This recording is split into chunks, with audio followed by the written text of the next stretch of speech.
Hello and welcome to my next episode of Searching for Truth with Brian Clare. I'm going to keep this introduction short because it's quite a long interview. It's about an hour and 20 minutes. I only knew or even heard about Brian Clare a few weeks ago. I read his story. I've put a link in the comments or the show notes, depending on where you're watching or listening to this. And as soon as I read his story, I contacted him. When I read his story, I shed a tear. Really, really broke my heart to know what he and many more children endured and are enduring at the hands of so-called carers, social workers.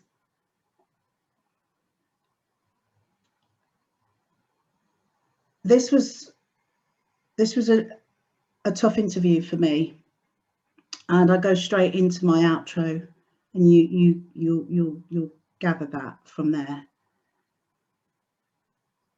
It was a tough interview because this not only happened, but is still happening to children. It would be bad enough to adults, but to children.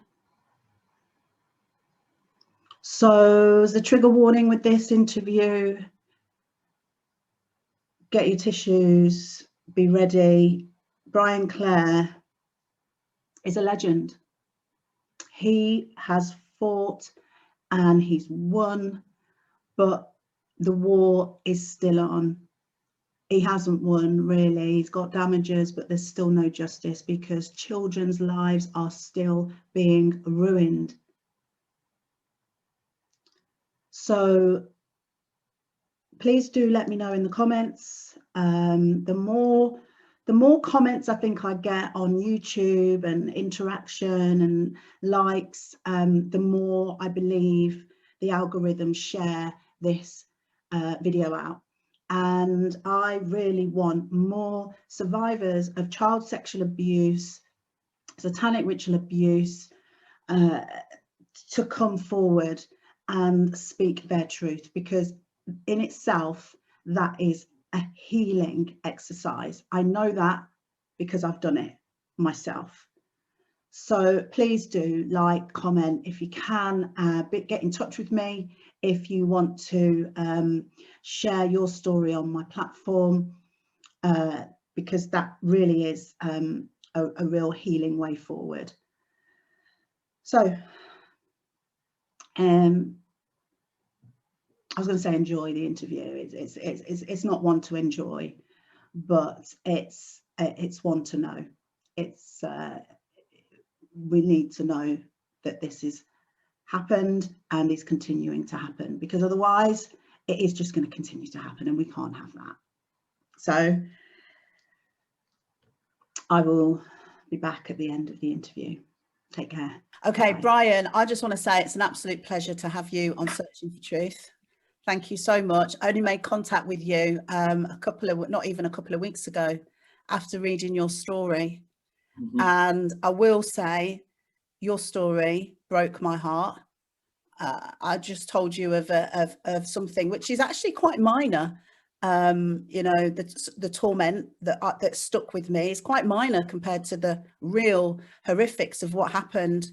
Yeah, you say when people, no disrespect, when people say like, well, that happened to me, but you went through the worst. It doesn't matter whether we went through worst or not. It just shouldn't happen, really. No, I kind of, what I meant was with your story, when I was reading it, obviously it was horrific, but there was something that you mentioned about the guy switching the light switch to torment you. Oh, yeah. That sort of compared to, say, the sexual torture and horrific side was minor. So yeah, but I get what you mean. I understand totally what you mean. Nothing's minor in this. for any. There's no bigger thing. It's all just horrific. So Brian, I would have already have introduced the basics to this prior to talking to you, but would you, I think one of the reasons I'm really privileged to have you here is because it's so obvious that you are working tirelessly to put an end to this abuse. Trying to put an end, or play a part in trying to put an end to this horrific child abuse that is like a pandemic. I mean, it's just huge. I knew it existed. It happened to me. It's only as I've got older that I'm sort of thinking, is there anyone that this didn't happen to?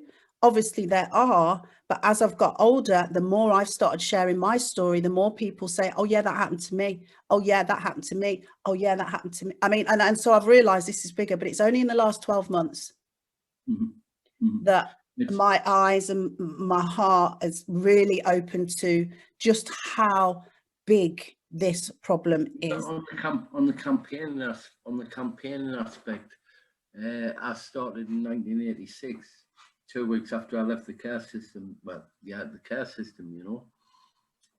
I went to the place, Fountain Police Station in Sunderland, basically tell us to pay off, you know what I mean? And tell us to pay off. And then I decided, right, I'm going to get everybody together. So it took us 5 years to get everybody together, considering there'd been 5 police investigations into the home that I was at. So there'd been investigations whilst I was there, plus the time that I went to the police 2 weeks after. There must have been an ongoing investigation on another case what went to court. They say there was a massive case in the 90s, which wasn't to do with us. Yeah, like that was the other stage of the residents what had been through at that time. Yeah.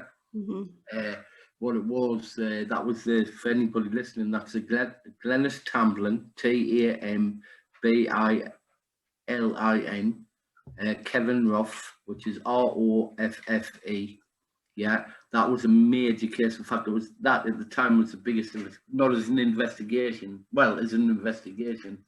And them two nearly got done for child cruelty. Now, in these cases with social workers, the word child cruelty just doesn't come up, you know, so that was a close one. Anyway, that was that investigation. But there'd also been investigations into the boss of the home, John Alston. Yeah. So anyway, where am I at? So with the campaigning side to now, I'd put it where at least in the 90s with us, we had a chance of getting justice. You know? Yeah, I want to come to that because it's almost unheard of now, isn't it? At the moment. You know, well, I've always been honest. I've always prided myself on my honesty, right? Because there's no point in lying, because at the end of the day, if it's 10, 20, 30 years, you'll still get found out. And it does happen like that, yeah? Yeah. You know, where was I? Sorry, I'm lost. Sorry. Remind us. No, it's all right. It's okay. So, I mean, we were talking about the campaigning and the start. Oh, yeah. But before we go into that, can we go back and talk a little bit about, because obviously you have been through a horrific experience over a period of years, and I want you to share a little bit of that for our listeners, if you would, but also, don't worry if you lose track, because I'll just pick you back up, so it's fine. Just what it was, I was took into care in 1977.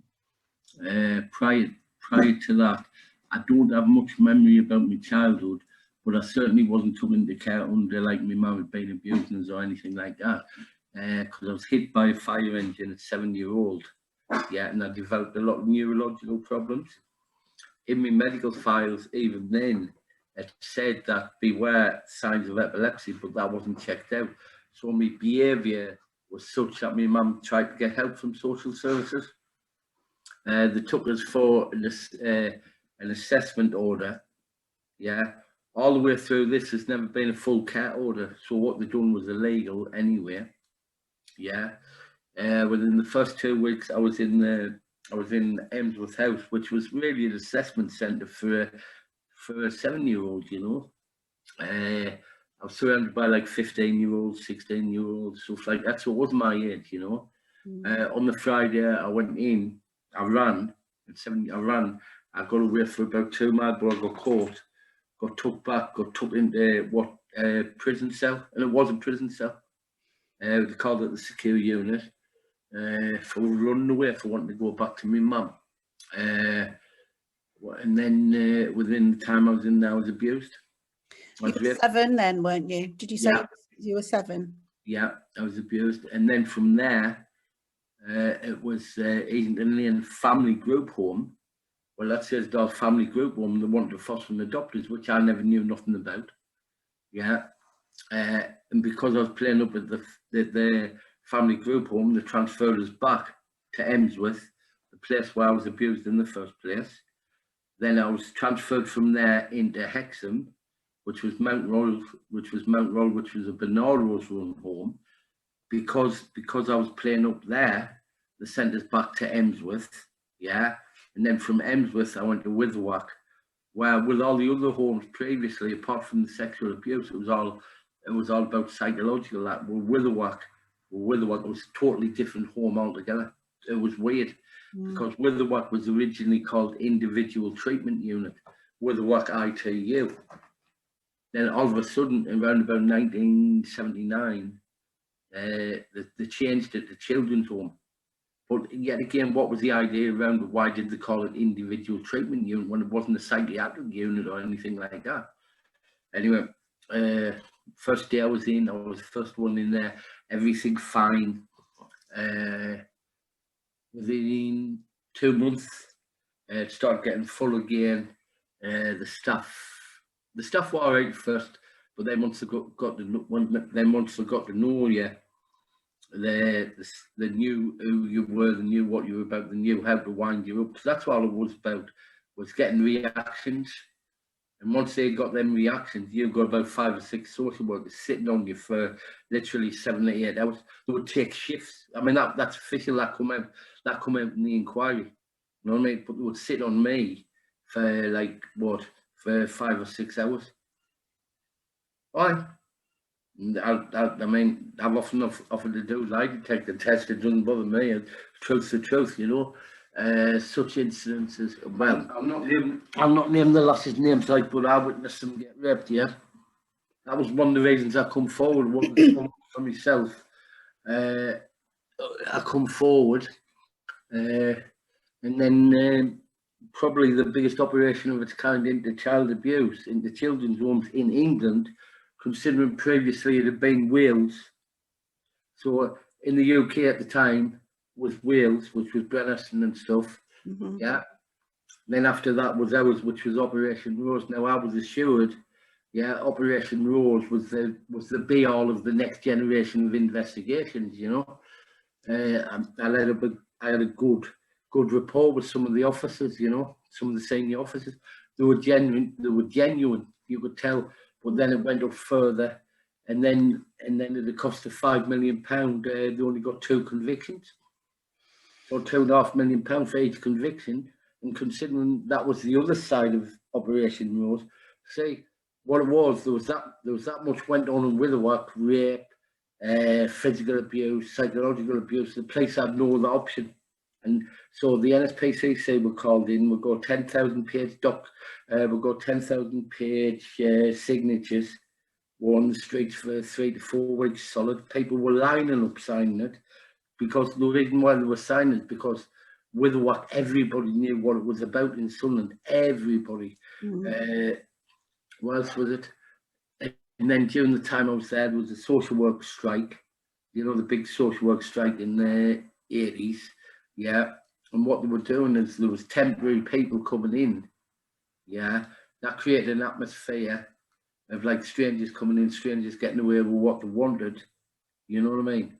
And because I was there for 5 years, I started when I was young, ended when I was 16. So I experienced it all from as a child in Witherwack. and as a teenager, you know.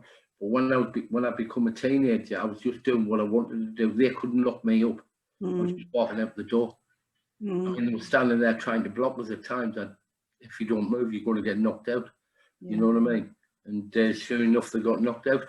But I know that sounds as if I was looking for trouble. It wasn't. It was the way it was. But what got me with Witherwork, it was all about physical. A bit like pinned down Staffordshire, you know. It was all about physical, and it was all about the staff's ego.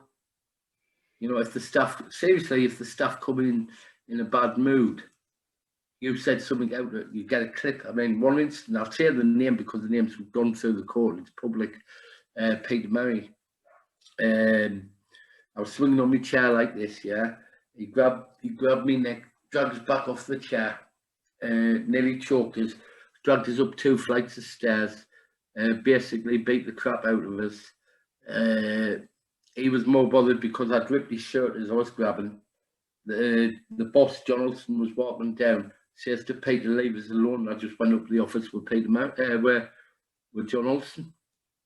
What other incidences? So you went to the office with who? Sorry, with the boss. Right. After a massive fight with him. But this is what I'm saying. On a daily basis with Witherwork, if you didn't see the staff pinning people down, that would be rare. That would be like a visit from God. Seriously. And the techniques. I mean, I've seen one lad there, Arthur. Now, I said this to the police. At the time, I mean, this is unbelievable. It's true. I mean, all of us what knew what was going on decided to have a strike. We decided to do something about it. We went up on the roofs and caused hell on because of what was happening to Arthur. Yeah, I mean, Arthur, autistic, very disabled. Yeah, a teacher called Adrian Gorbett, Sprout Lane, Concord, Washington. Whoops, Adrian Gorbett. Yeah, and what it was, he was the teacher, and he used to take, because Arthur was very much behind learning. He used to have Arthur in the class on his own. It's like them cards like A, B, C, yeah? Arthur couldn't do them, yeah? Sorry. It's always bothered me this, you know? Arthur couldn't fight back.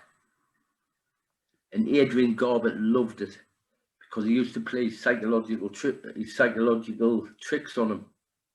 You know what I mean? And I wasn't having that. And we went and nothing was done about it, you know?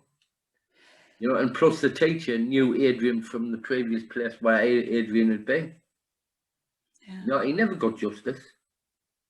No. You know, I'm all right. I just think back, you know, and like I say, and it went to court. It went for judicial review. You know, to see whether it can go forward to court. The judge, wait a minute.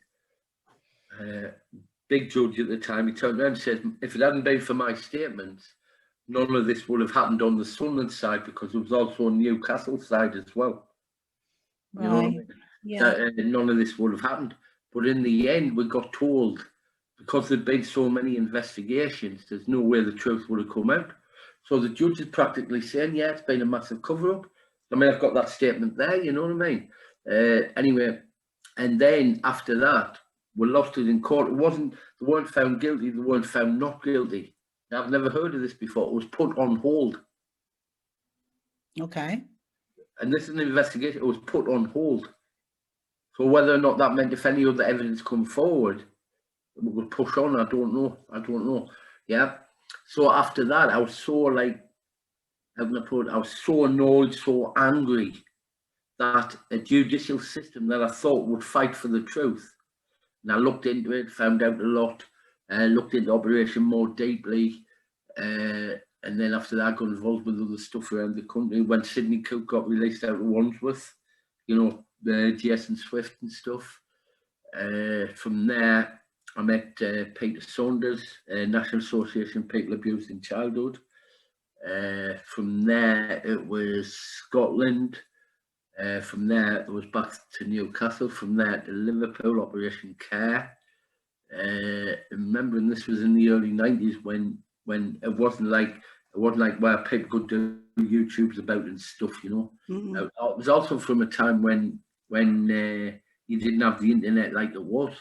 So what I'd done in the early years, I used to use my money and my DLA to travel and meet people face to face. You know what I mean? Mhm. Old And days. then obviously we took our case to the High Court in 2000. We took it because at first the social services were denying me access to my own files. We took that to court and we won. We changed it in the country. We changed it throughout the country. Coincidentally, when Esther Ranchett said she was the first one to set up phone lines, that is an absolute load of twaddle, because it was us. Because what I was saying is, during when the NSPCC were involved, that there was a lot of survivors that I knew wanted to come forward, but they weren't confident enough to talk to somebody face to face, but they would talk to somebody over the phone. Unbeknown to me, yeah, NSPCC set it up, but it was recorded.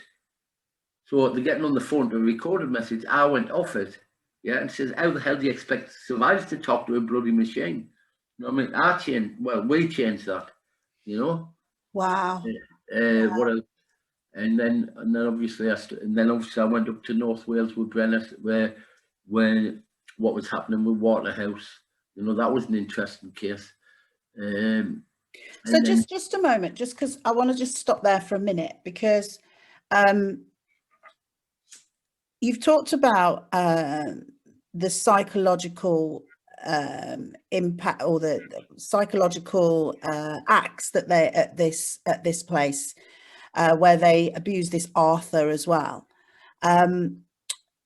It was the psychological the side of it, that what I saw in your story when I read your story, turning the light on and off, and you were just what, 6, 7 or 9 years old or something. Yeah. And it's the psychological thing with children. It's just beyond, it just doesn't. So that was the first, so like I said, that was the first time I was in care, and they started the lights on, so that in a way Breaking you down, isn't it? It's a way that set me for the rest of my life in care. I couldn't think like a child. No. Or what was happening next. It was behind me back, you know what I mean? Yeah. And that's what really like hits my heart, because I work with children, and it's about raising their confidence. It's about ensuring that they play and have their innocence for as long as possible. So, and I guess a lot of that comes from my own experiences. So, but to hear all of this deliberate psychological attack on children, and special children like Arthur. It was 100% psychological. I mean, I think it was more, I don't know if you've heard of these things, like a behavioural unit. Yeah. Yeah. Yeah. And I mean, that sounds weird for a kid's home to me, even now, you know, even though I went through it, sounds weird now. But, and then, I mean, don't get us wrong with all this MK Ultra stuff. Yeah. Obviously, it went on in Canada, America, you know. I didn't look into that till years and years and years later. You know what I mean? It didn't even compute to me.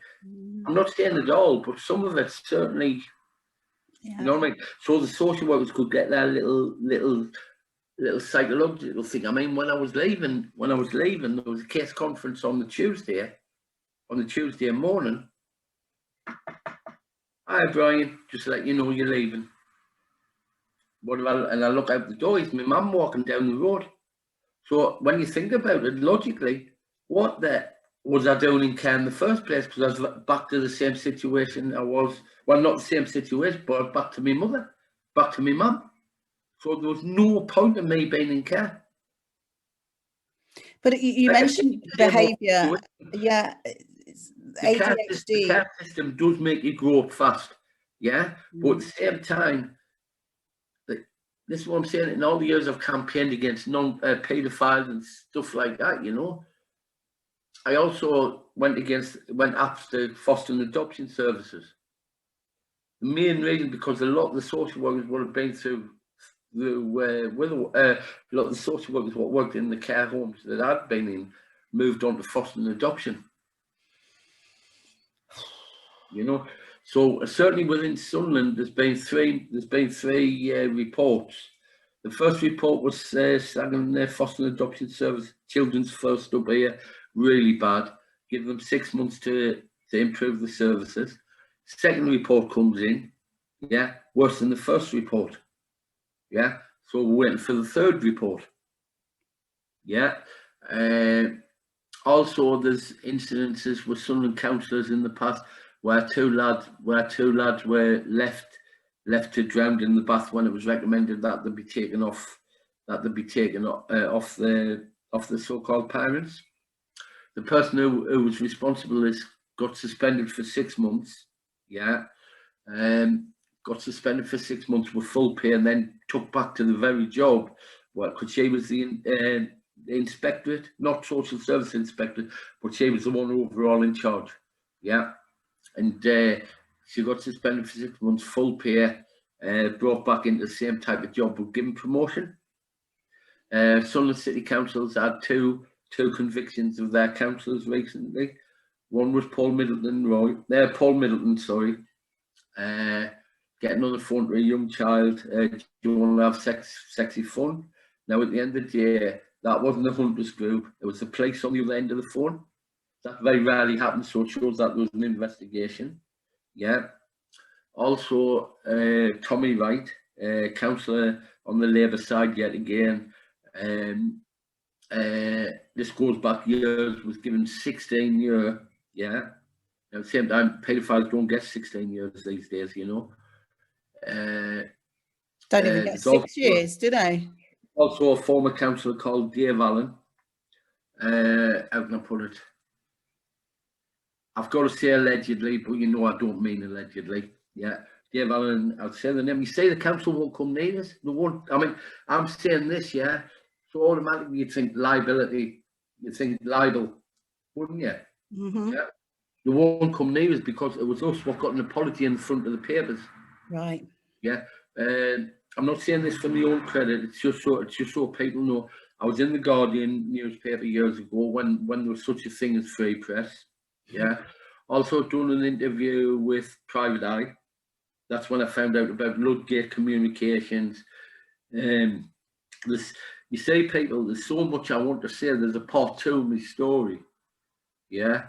I'm just waiting for the Inksel inquiry to finish because I can't mention this until after I'm under like, it's not a full gag, it's not official secret tag, you know what I mean? I'm not James Bond, you know, but at the end of the day, it's part of it, and I can't speak about it till after, and that's when things will start be coming out big. This is part 2 of my story, right? Yeah. And that's basically it. So what you know, the psychological impact on survivors is so much, and obviously all the emotional trauma is so much that you either store it away and it's there and it comes out in all sorts of ways. Like with me, there was a lot of self-harm, drugs, and also I was hooked on amphetamine for a long time. Yeah. But okay, so you said that, but also, I mean, Brian, you've from leaving care, you obviously were able to speak about what had happened to you because you were what it was when I left care. The first couple of weeks, I was having really bad nightmares where my mum was having to come in and wake us up. It was taking her like 10 minutes to wake us up. It wasn't an epileptic fit, but it was like, because I wasn't used to having me freedom, if you know what I mean. Right. Okay. You know, I wasn't used to it, you know. Oh, Brian, there's some. I was just like, whoa, I wasn't used to it, you know. And I was having nightmares and that, and they were getting really bad. I had to talk to my mum, and I decided to do something about it, you know. But unfortunately, it took 5 years because the police wouldn't accept what I was saying, even though there was an investigation into the home about child abuse. What I was exactly going to the police for. So did you share everything that had happened with your mum? Yeah, and that was the difficult part because it caused loads of arguments. Because I think my mum felt guilty for putting us in care, but it was never my mum's fault. Oh, it's, yeah. I mean, I blamed my mum for years, you know, and that was the wrong thing for us to do, you know. But like I say, and then she had the stroke, come down the stairs, and that killed us. That like it killed us because, believe it or not, people I got blamed for pushing her down the stairs. I mean, off our brother, you know, and I pushed our brother through. Like I pushed our brother through his marriage, through his divorce, and that, you know, and like and he went off it because I phoned the ambulance and not phoned him first. Yeah. I mean, maybe that was his reaction how he told, but for somebody who is known like hotly like to be accused of that, and he also phoned the police whilst my mum was in the coma. So logically, if my mum had died, Mick would have accused us of murder. And at my mum's funeral, he come up and shook me hand. I couldn't do nothing else just to keep the situation calm. You know, so I went through that. What else? Lost my son. I mean, I'm not going to deny it. I mean, he only lives across the road. Yeah. What was it? Yeah. I lost my son because obviously me and Natalie were arguing. The band never harmed. Natalie's a good mother, you know. Certainly a good parent to Tristan, yeah.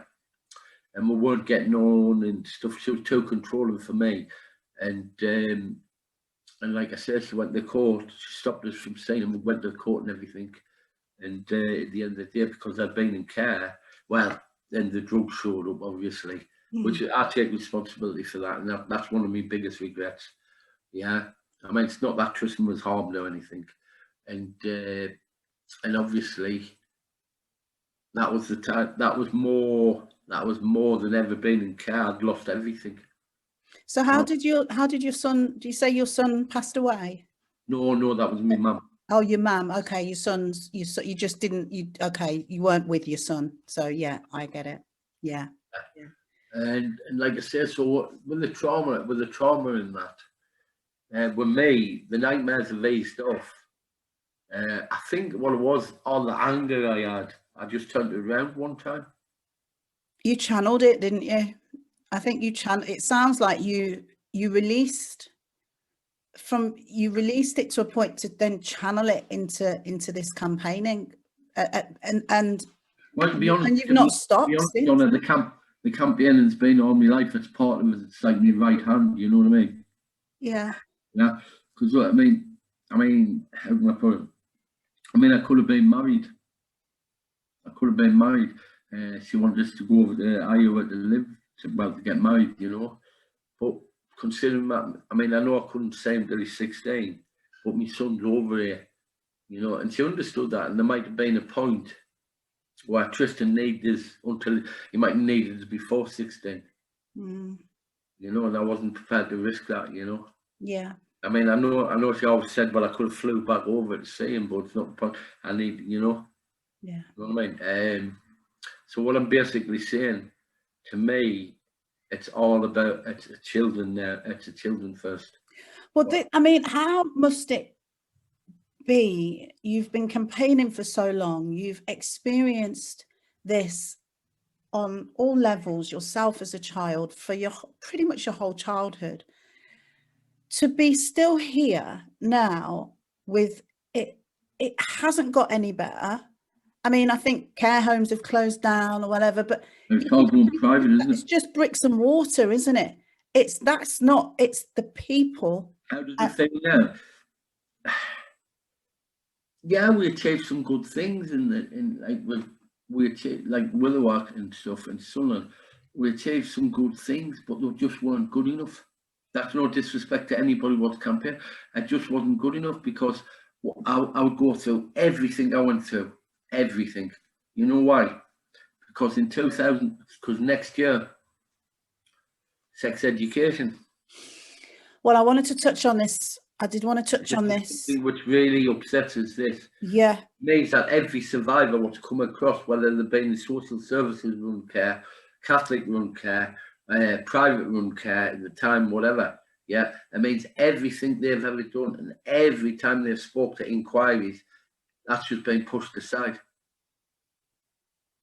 What do you mean? I don't understand. So I know what you. What do I mean? Well, they've been rude to people. Yeah. The teaching 4-year-olds gender fluid. Yeah. The teaching 4-year-olds how to masturbate. I'm just being serious. Yeah.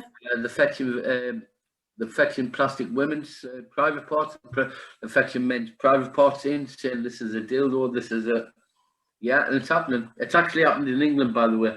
I heard people say, don't be stupid, Brian, do your research.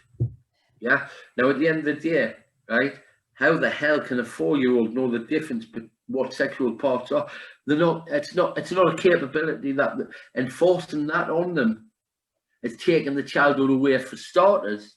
Yeah, I understand there's what you call heterodermites, where they're born with, you know what I mean, Yeah. I understand that, you know what I mean, but this is, it's not the gay community, so please don't get us wrong. I mean, if you're gay, you're gay. What adults do with adults, that's their business, right? With their permission, obviously, right? Yeah. But at the end of the day, this is, I mean, without getting into politics, this is the left wing of the Labour Party, yeah, bringing this down onto children. And incidentally, it was also a part of the Pie Manifesto in the 70s, sexual education for children, yeah. And this is 4-year-old. Yeah, I mean, we got it when we were 13, 12, 13, when we were coming around from puberty, yeah, that's fair enough, yeah. And maybe, yeah, they want to push a little bit early, say 11, 12. Yeah, it's pushing it on the border, yeah, but not goddamn 4-year-old. No. And by the way, parents, I urge you to ask your head teacher about this and see what reactions you get, because this is not bullshit. Well, if I'm perfectly honest with you, Brian, after this last 12 months, I don't want my son going to school. Full stop. Well, you're perfectly entitled to that. It's called homeschooling. Yeah. It is still legal. I don't, because my son moves to secondary school next year, and from what I'm hearing, and it's all the history is all lies anyway. I now know. So what's the point? You know, I'm learning the truth, so I'll teach my son the truth and the ability to make his own mind up. And what got me as well, I read an article the other day. Well, the schools are building higher fences. They're building them massive. Like prisons. They're going to be like prisons, but it's like to me, it's like why they're building that, what they're keeping in rather than what they're keeping out. Yeah. You know, I mean, there again, look at the amount of teachers what's been done in the past for paedophilia. You know what I mean? They'd be like, seriously, without being ignorant, you know, they'd be going like this, going, yeah, sex education, yeah. I mean, there was an incident where they were teaching sex education, not to 4-year-olds, I think they were about 10, 11, yeah, on Zoom. Sure enough, paedophiles come through. And that's the truth. It was reported in the papers.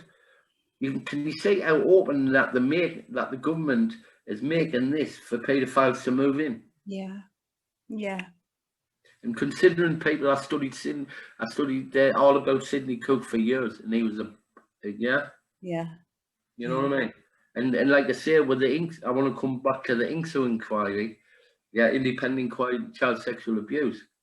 It was recommended that that be co-participant status. I refused, because coincidentally, the things that they bring out of it, the only recommendations, they're not law. And the inquiries cost, people think it's cost 80 million, try 130, 140 million. Yeah, 3 judges coming back with, 3 judges. Obviously, the next part of the inquiry is Grenville Janner, the former MP.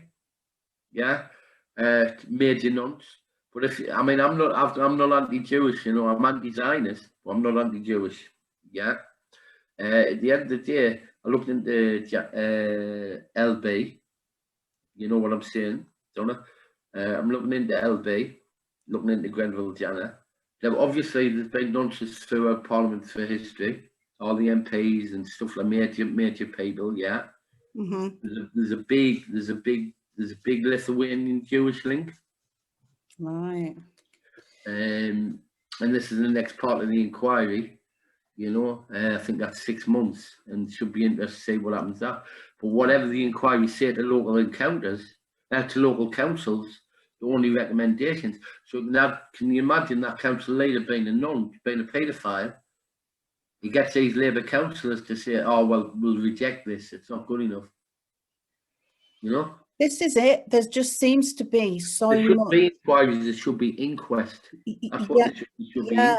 But it's like with everything, even now, I mean, there's been like with all this, like whatever you want to call it, that's gone on in the last 12 months, the amount of money that's been put into it, the amount of marketing and media, it's so obvious that this area is of paedophilia and the satanic side, which I didn't know about until last year, is just being deliberately. Oh, well, the satanic side, I would say, obviously Wales was bad, but there you got Anglesey.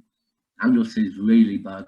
But if you notice, where the allegations and the truth's coming, I'm saying allegations, wrong thing to say, where the truth's coming from, you know, is mainly like obviously we had Hunt Dillagren in Jersey. Yeah. Now we've got allegations coming out of the Barclay brothers on Guernsey.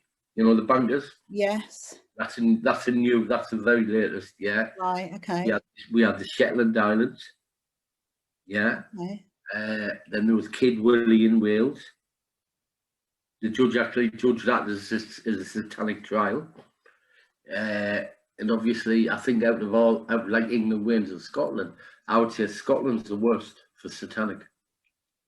Well, it just, I mean, it was the Hampstead cover-up that woke me up to this, and the one thing, and it woke me up to the media as well. I didn't used to watch the news anyway for years, but realizing that it was just completely hidden off the BBC. Well, with Hampstead, right? Yeah. I wasn't directly involved. Yeah, but I seen the Benders interviews. Yeah, the first one. Yeah. And I was on a radio show, and I said I didn't believe them at first, right? I did. I said I didn't believe them at first, but that was ignorant of us because I did not do my research. Yeah. So the next week I come on and apologise for that. Yeah. And then I seen the second interview, and I've seen the change from the first interview to the second one. While the first one, if you notice, the band's just expressing. The second one, the band's just. You know, so that couple was influencing the band.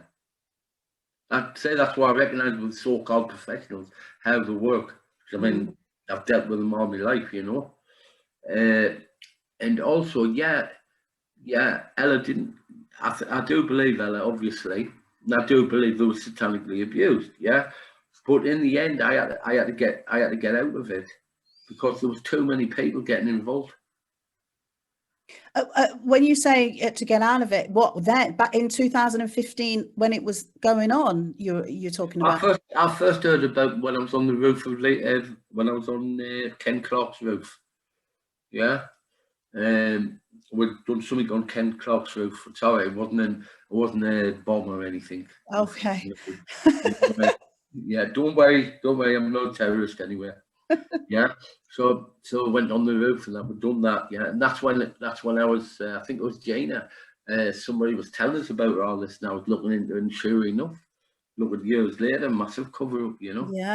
Yeah, but huge. We'd say in the 80s and 90s. In the 80s and 90s, you wouldn't pick up a paper in like child abuse or even local. When I say local, like local man abuses child, you didn't get that. Then in the 90s, it started coming out more and more. Yeah, the papers were starting to believe us, you know. Then 2000, complete shut off. And if you noticed in 2000, a lot of the papers were getting bought out by the one companies. By the one company, you know.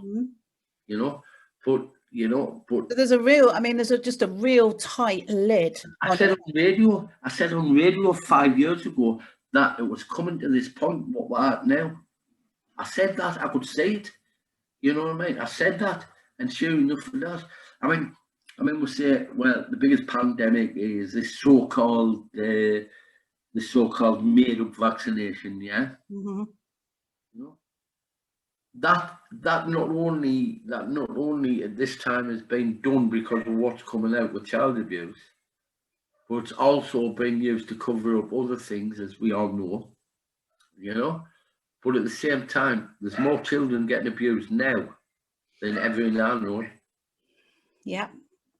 Well, the perfect environment for child abuse has been created since March last year. The perfect environment for it. I'm going to have to let him out. He's going off it. Yeah, no worries. Oh yeah. Oh yeah. You want to calm down, darling? Hey. Yeah. You all right? All right. So, Brian, I feel I feel quite powerless, if I'm honest, because of this strength that this media and the government has, in so far as, you know, the government is brainwashed over half the population of the world, if not much more, and the media aren't telling the truth. And like you've just said, the problem is actually getting worse now with child abuse because of the environment that's been created by them. So whilst this tight lid is on there, like it is, it's really difficult. I have to sort of go to my faith. I have to kind of go inwards to find the light, because I can't, you know, when you're looking outwards and you're reading all these stories, like when I read yours a couple of weeks ago, and I've read others today from doing more research with your story, I've read more, and it's heartbreaking. I mean, it is, you know, sometimes you just want to like cry and just hide under a stone, but I know that there's work to do, but I feel powerless with what to do, you know? I was like that. But then I thought back to the abuse that I suffered. You know what I mean? I thought, well, I kind of give in now. Yeah. I kind of give in because I meant what I said from the beginning. Because once I got my freedom, the only thing I knew was the care system. I was actually a product. I still am. I'm a product of that system. The only thing I knew is how it operated from me being a kid to a teenager, to when I left 16. All I ever knew was the care system. So I turned that out. So I used the very way they went on against them. And to learn, and I've just learned through it. I've learned like where in the beginning of the camp, where. Sorry, I'm sorry. Everything's fine. It's all right. Everything's fine. Sorry about that. Whereas I learned through it. You know what I mean? Where somebody in the early years would go, oh, he's a paedophile. Yeah, paedophile. But I learned you can't do that. You know what I mean? Mm. You know, but I will expose. Like I said, on everybody, it's my liability. It's not down to Donna, right?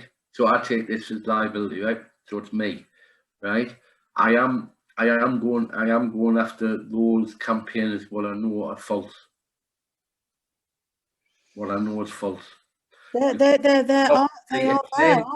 I know I'm not here to slag people off, and I apologise for that. But it's just that I've got to say this, you know. Yeah. I'm coming after those two people. Yeah, and that's all I can say about that one, anyway. Brian, like I sounded like Forrest Gump there, didn't I? Brian, that one. Brian, I want to just touch on you, and obviously you're doing all this, and you know,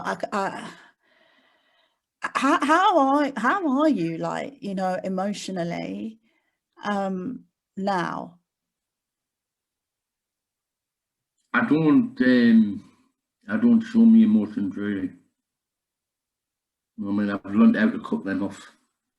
So is it a suppression? It's like a just keep them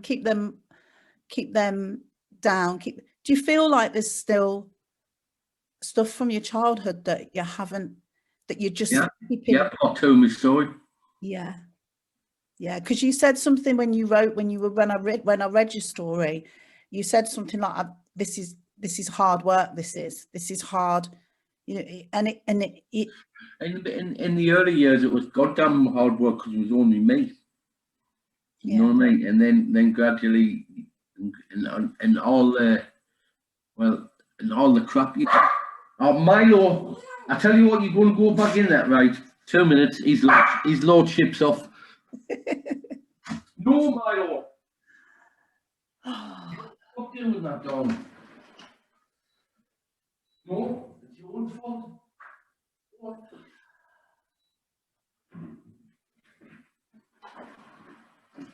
Sorry, he keeps putting us off. Fine, don't worry about it. But like I say, how am I really? I'm gutted.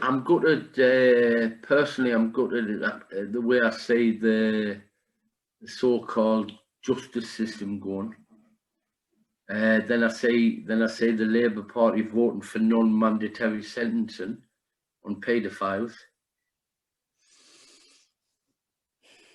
Then I see Starmer, who was involved with our case, now leader of the Labour Party. When I see the likes of Harriet Harman still in government, they all knew about Tony Blair, the Islington sect. Jeremy Corbyn knew about Tony Blair. He told me when I went down to Islington, he told me they didn't have the power to do what I wanted, even through the law. Yeah, but if he ever become Prime Minister, he would try and do something about it. There's a lot of blackmail, isn't there? I think that's part and parcel, not in just a normal sense, but I think it's part and parcel of becoming an MP. Yeah. Well, the biggest blackmail of them all is $100,000 on expenses. Oh, that's a new house. I'll have that. We'll put it down to the locals. Yeah. Yeah. I mean, that was a comment Boris Johnson made with something to do with the inquiry. Oh, if I got hold of them, I'd give them a bloody good buggering.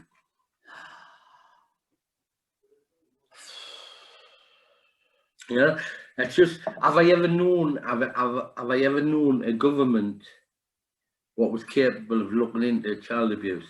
No. I mean, during the period of people, look, I fought against the Thatcher government and the Blair government.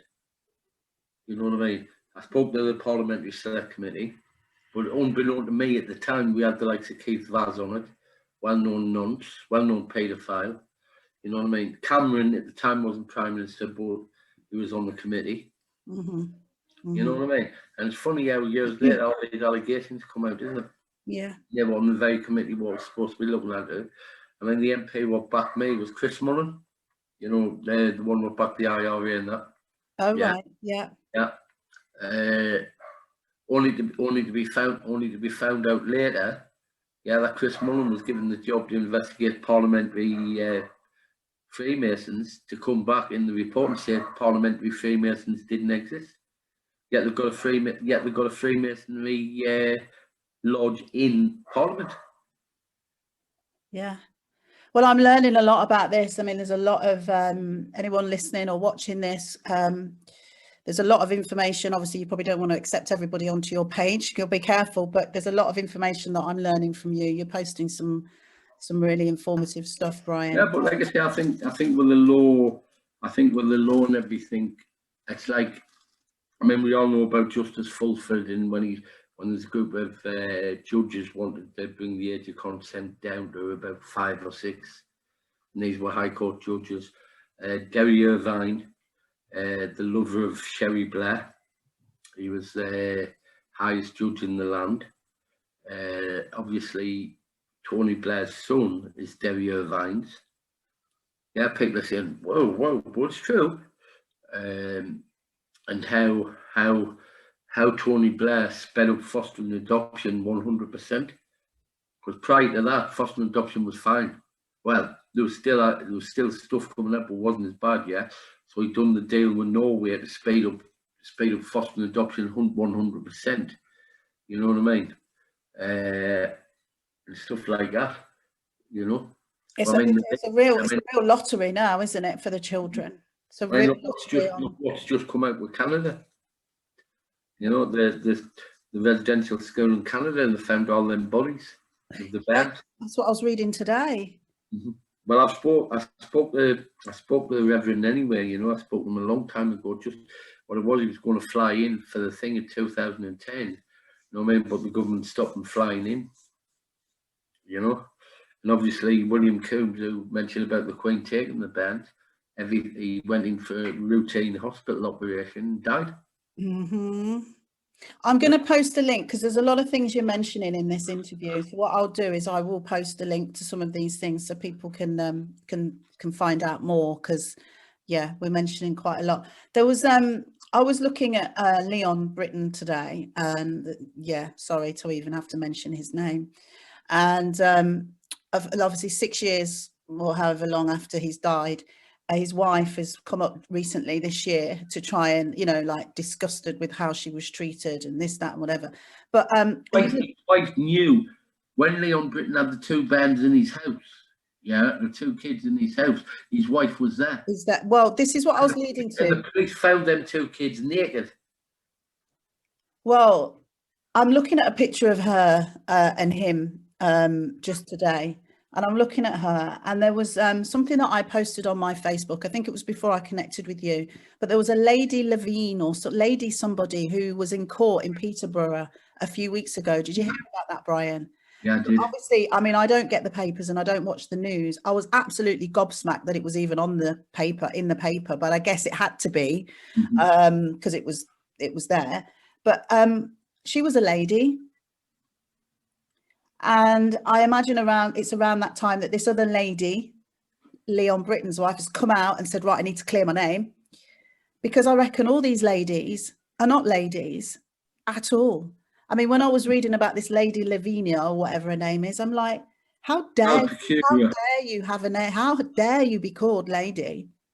You're not even a human. And she got caught as well with a child in between her legs. Another witness. We all know Prince Charles is gay anyway, don't we? Well, yeah. Yeah. So I just. He had the affair with the butler, didn't he? You what? Sorry. Charlie Boy had the affair with the butler. You know a lot more than me. I'm gonna catch up with everything, and I'll definitely be talking to you again. Like it is mind-boggling. This is what I was saying before you went off. I was speaking to a friend of mine the other day, and he was telling me about some issues that he's got with the family courts, and he just couldn't believe it. And even that his girlfriend who's involved, she's worked with youth social services and she's heard nothing. So it's always been hidden from her, even though she's been working in this sector. And when I was talking to him, I realized it was almost as if I was coming across as a professional that knew a lot. And it made me realize, like, in the last 12 months, I have become privy to so much, you know, with regards to the family courts, because I've interviewed on fostering, adoption, corruption in the courts that started with the family courts and all of this. So I'm like a little bit of an expert, but much more. Well, the family courts, it's just like the US, and they're there to export and import the children.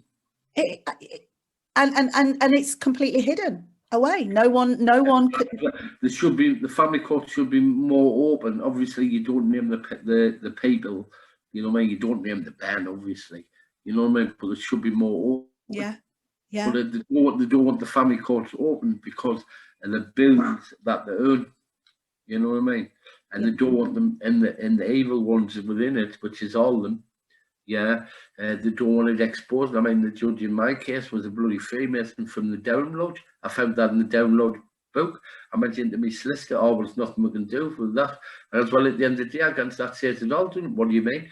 And why would he be part of a secret society when he's dealing with children? This whole shit, really, just there needs to be a complete cleansing, washout from right underneath, which is why I feel, I don't know what you think about this, but I feel that this SRA is kind of it is so so unimaginable. You're right. It's the next day, because in the 80s it was all about trying to get it out there into the public. Yeah. Then in the 90s, come out, child abuse existed. Now it's the next stage.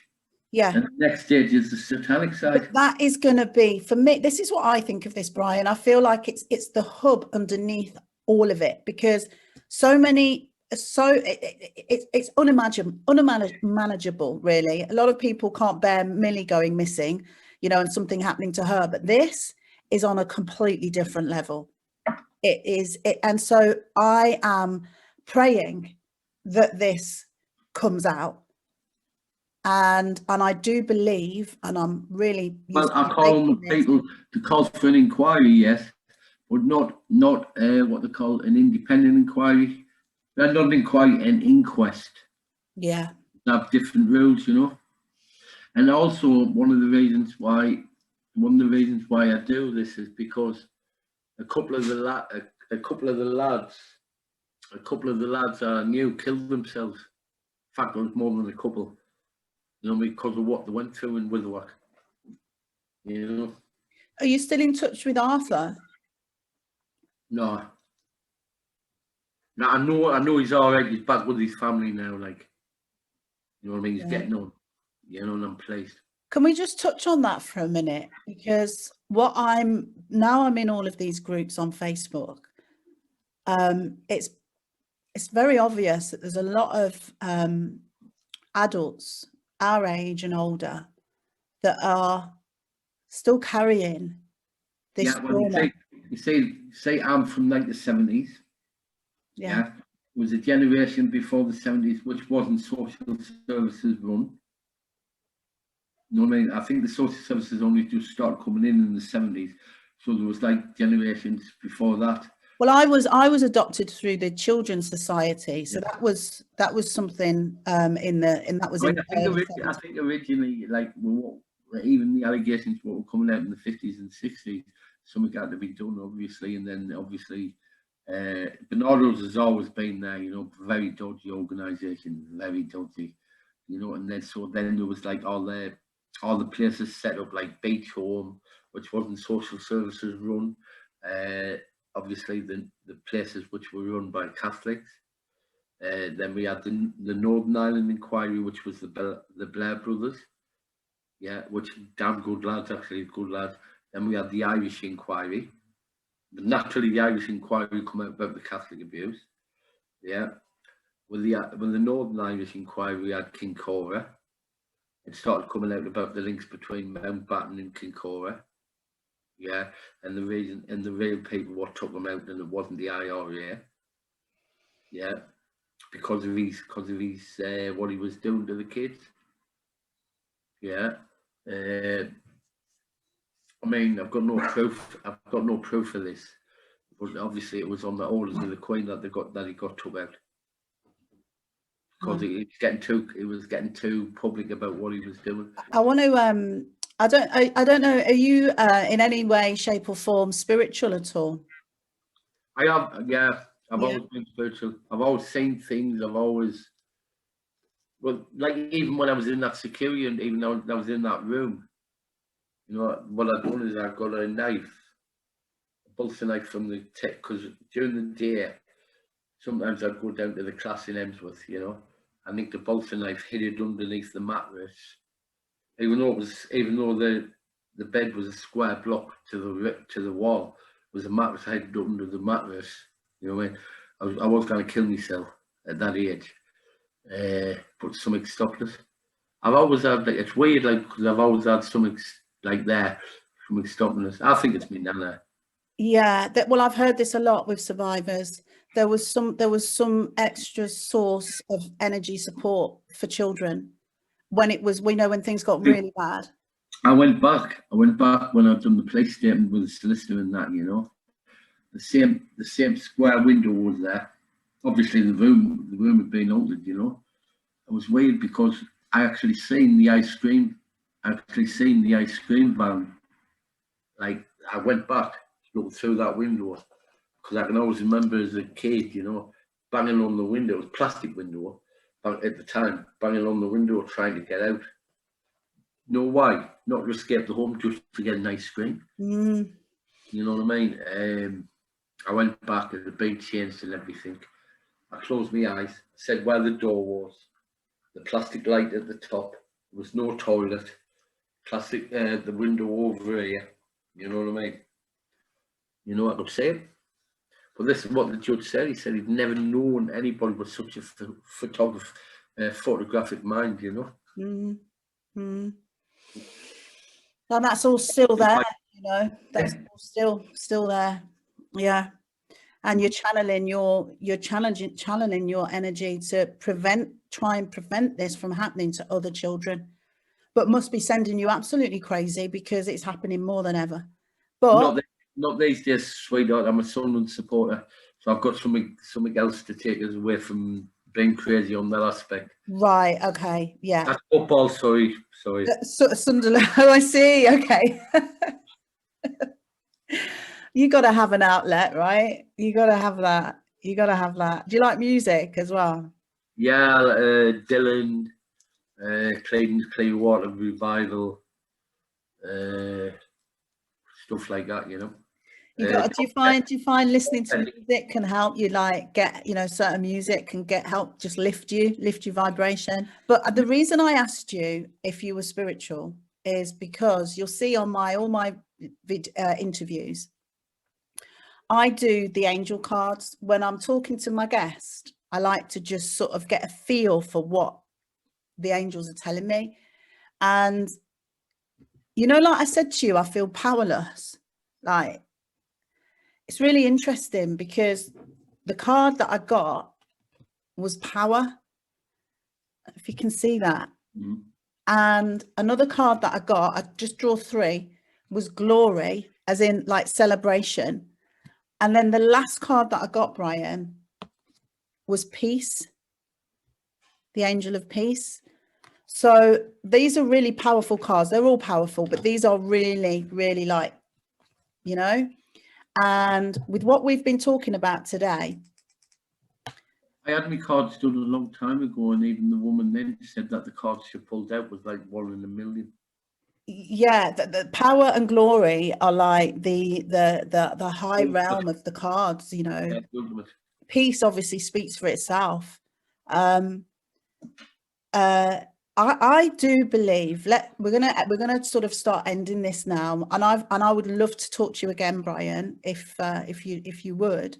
But let's sort of end on this, because in my heart, as much as it's breaking, and it is breaking my heart, I'm having to really strengthen it and find ways to strengthen it with various tools and techniques, because otherwise I'm good for nothing. I'm good for no one. I wouldn't be able to talk to you without tears streaming down my eyes. And then that's all that's going to do is do the same for the listeners. It's no good. We've got to kind of, you know, got to be strong. But I do believe that we are gonna, whilst we are alive, you and I, something good is going to come from this. I really do. So and I feel that you feel the same, but I do feel that but the thing is, it's so hard, because whilst I feel like we're right in the pit of the storm now, it's like, and I don't know how you feel about that, because obviously you've been at this for some time, but the intensity, the pressure that is being put on in all levels. Elevi Dowie, we both know him, right? Yeah, Is now spending his 6 months in jail.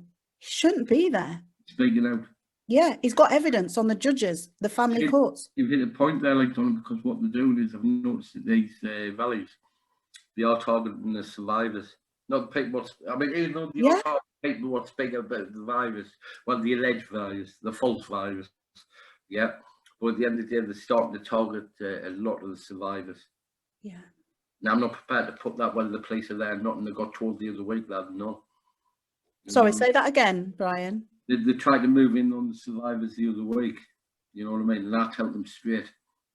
You know what I mean? They know who I am. Northumbria know who I am, and they know I'll not take any crap.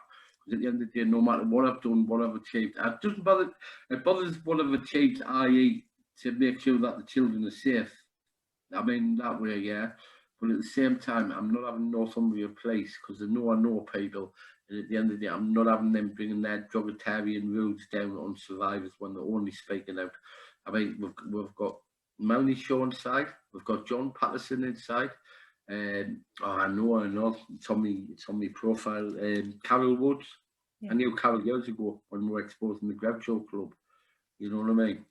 You know, and there's more survivors being put in the mental health institutions under the mental health. You know what I mean? And this is exactly what was happening in the 80s. Yeah. So if you notice, yeah, they've gone ahead and done. The government's sort of looked at the public and said, well, we'll give them this sort of looks as if we're doing something. But behind the scenes, they actually reverted back to the way things were in the 80s. gone back. But I do believe that too many people know about this now. Yep, and that's why, and that's, in my opinion, that's why the law is covering up more. The judicial system is covering up more, because more and more people know about it.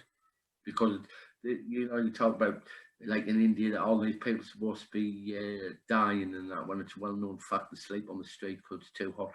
Yeah, I mean, that is more important than a child being abused.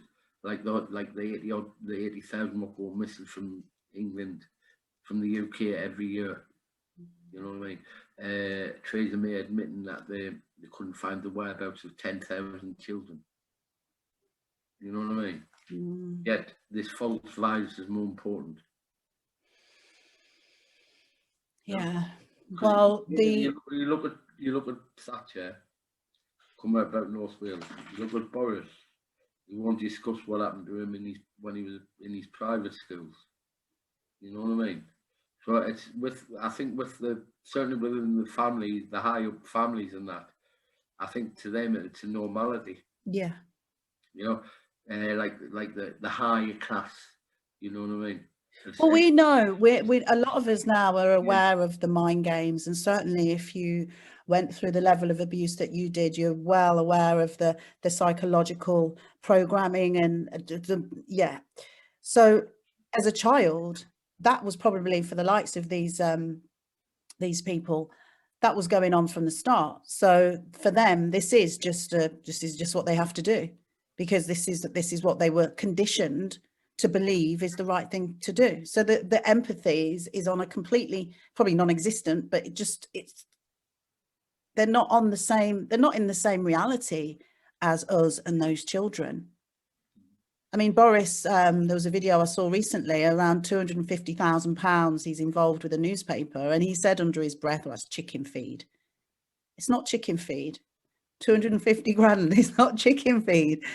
But that's what he said. So he's not on the same planet as us at all. And I think you're right about probably I think with the parties, I think with the Labour Party, certainly with the Tory parties, there's a lot more come out about them over the years, you know. But obviously there was Claire Fox, I don't know what party she was representing, where she said there was nothing wrong with people viewing child porn, basically. You know, I think it was Farage's party. I think it was Farage. Yeah. And then if you notice with the parties, they're coming out with stuff like that because they want to program the people into thinking like child abuse is normal. Yeah. They want it as a normality. Yeah. And it's working. A family relative came here. And then they decide to hit the unions. Yeah. Well, I've got they know. I mean, I was unison shop steward for the disabled factory I was working at. Working for Sunderland Social Services. Yeah. So I was actually suing my boss, even though I was working for him. Wow. You know what I mean? Yeah. And then when it come to the redundancies, I had no other choice. I had to take my redundancy, you know, and they done. I even said to them, I went, look, you know, I am John Marshall of Tell you know, whereas in them days you get your redundancy, yeah, and you have to make that last. Mm-hmm. And I asked them, and was sort of something where I got paid straight away off the door. You know what I mean? Mm-hmm. And you know, it's like throughout my life, it's always been about this, you know, and it always will be, because it's the most important thing, because we all have a duty. It's a duty to look after the kids and make sure they're safe. Their humanity alone. Yeah. You know what I mean? Yeah. I mean, there's nothing better than you wake up in the morning, you go down the bus stop and you see a band smiling their little head off. Yeah. Yeah. And then next year, when she turns 4 in the nursery, and then she's getting told all that. And then that smile's gone because she's so confused. Yeah. But the thing is, you're absolutely right. It needs to be turned around on its head so it just doesn't happen again. But also, there's still many of those children that are still existent children inside the adults. They're still there. They're like, you know, and I think the reason I'm passionate about this is because that guilt and shame, that eats you up inside.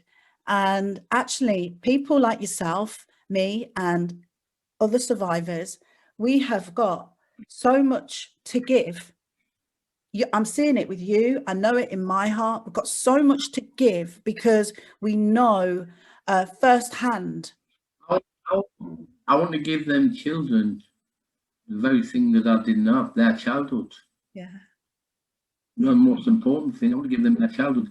I want to give them the things that I didn't have. I don't mean like toys and stuff. You know what I mean? I mean like their freedom as a child, and we as a society have let the children down so badly. Yeah. This is gonna turn around, Brian. I do actually believe, and I think a lot of other people are starting to realise it's what we're here for, because there's too many child souls, adult souls with child souls still there that are suffering. Mm-hmm. And at the moment, it seems like the people that can do something about it, they need to go because they're the problem. They are actually the root problem. Mm-hmm. They need to go. It needs to come out. Well, Brian, I'm going to call this interview to an end now. There are things I want to still talk about, and I'd like to, because just to give you, just to let you know, we talked a little bit about the children being aware of things that they shouldn't be, but there's also, there is an awareness of abuse that I do think is important as well. But I think what they're doing in schools is not the right thing. I have make children aware. Aware, you know, yeah. Aware. You understand that. Yeah. We're not coming to the point where an adult and not the parents are deciding whether that child's straight or gay, straight or bi or whatever. You know what I mean? It's not, yeah. I mean, that's up to that. It's up to the child to sort that out through that child's life. Yeah. I don't mean at that age. Yeah, no, you're right. The child grows up and learns and takes things in, you know. Yeah. Yeah. You know, it's like they've got control. It's like the government's got control over the children. We all know about the birth certificates and that. You know what I mean? You know. Anyway, we'll leave it at that, sweetheart. Right? Is there anything that you want to say, Brian, before we do finish? No, that's it. The only thing I'll say is I'll continue to fight, no matter what, till my last dying breath. Because that's how evil it was when I was in care. It still is now. So I kind of like go ahead and have a normal life. Well, I could, but you know what I mean? I kind of like have a life where I'd ignore children getting abused because I'm continuing with my life and my life's more important. I couldn't do that. Not because of what I've experienced. I dare say if I read this in the papers and stuff, I would still do the same. I wasn't in care. You know what I mean? Yeah. Because it's in, yeah. Like I said, the important thing to me is when I come out with these comments and I come out with what I say, I do the research first. Yeah. You know what I mean? You can really tell that. One last question before we go. Are you going to London on the 26th? Yes. Yeah. I will meet you in the flesh. Yeah. I look forward to giving you a big fat hug. Yeah.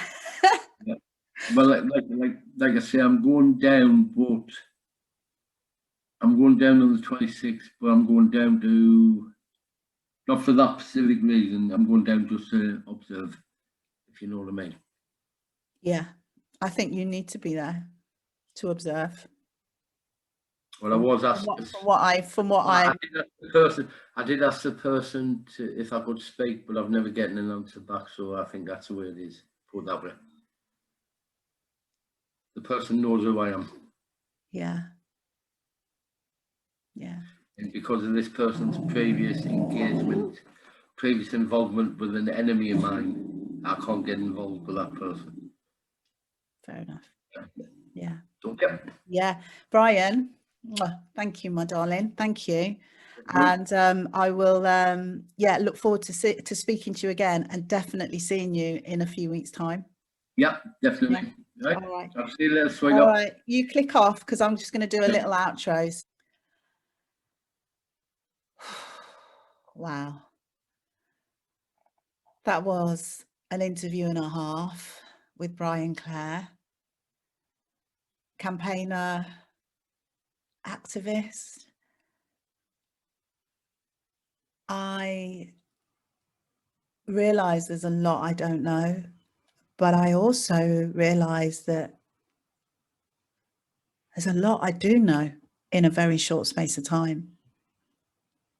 And I wish I didn't know. It's not that I wish I didn't know. I wish it didn't exist. I wish it didn't exist for me to know, but it does. And so we have to do something about it. Too many children are suffering. I will ask Brian if he's happy for me to share the story that I read, because that's what got me talking to him today, reading his story. And there's other areas that he spoke about today that I will put into the comments, into the links into the comments. Talked about June the 26th. June the 26th, there is a big event in London. Well, I'm hoping it's going to be big. We need it to be big, because for the first time ever, SRA, Satanic Ritual Abuse, is coming out. And that is what everybody there is supporting and protesting about. It's still very unbelieved. And that's because you don't want to believe it. It's unimaginable. But the more I'm learning, the more I'm researching,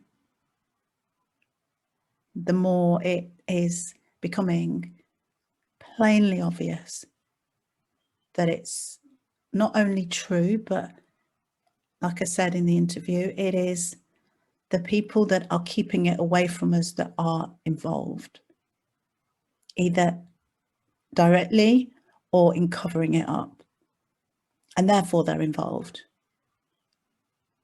Anyone who knows about this and turns a blind eye is involved and are responsible, because these children don't have anyone to speak up for them. They are dying, they are suffering. And on the 26th, there will be a candlelight vigil for these children, because a lot of them have died. We don't know who they are. There's no grave. Some of them didn't even have any parents. A lot of them were taken out of care or were in care. Children, these most sensitive, vulnerable children, have been abused in the most horrific, tormenting way. It's unimaginable. And it breaks my heart to even think about it, but it's true. And there is proof that it's true as well if you do your research. And that's what people don't tend to do.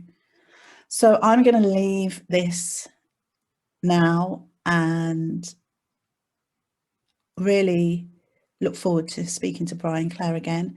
Please let me know in your comments what your thoughts are of this interview. What more can we do? You know, this problem is so bad. What more can we do? We can support it. We can believe it. We can wake up to it. If we all did that, then we would actually get somewhere. But whilst it's so hidden, and people are still quite happy, I think, for it to be hidden, because when they don't know about it, it doesn't hurt them. We need to break through that barrier. And finally, anyone watching this who wants to share their story with me, get in touch, because this is one way for me to do my bit. And I also know how valuable it is to your own healing process to share your story. You don't have to share it all. I haven't shared all mine. There's still some things locked away, but I shared enough to release the painful emotions that were holding me down. And now I'm doing what I honestly believe I'm supposed to be doing.